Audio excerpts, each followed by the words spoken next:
ang kamatuoran dawaton. Pero kanang mga anting-antingan na, di gid na kami. Di gid na kapuntos na ko, ana. Ay, duha ka klaseng anting-antingan. Basahon ako? Akong basahon na? Dinhin nyo masabtan, oh. Ayon nyo hutda, tanan, anting-anting, oy. Akong basahon. Dinhita sa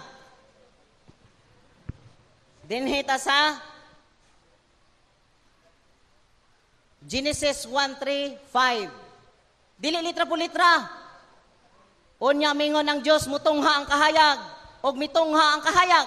Nahimuot ang Dios sa kahayag nga iyang nakita. Og gilain niya kini gikan sa kangitngit.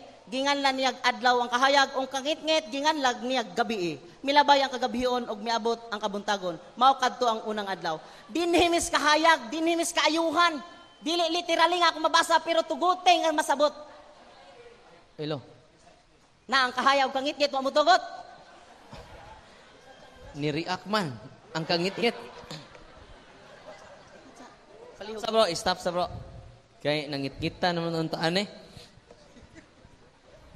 Hilom na lang usata.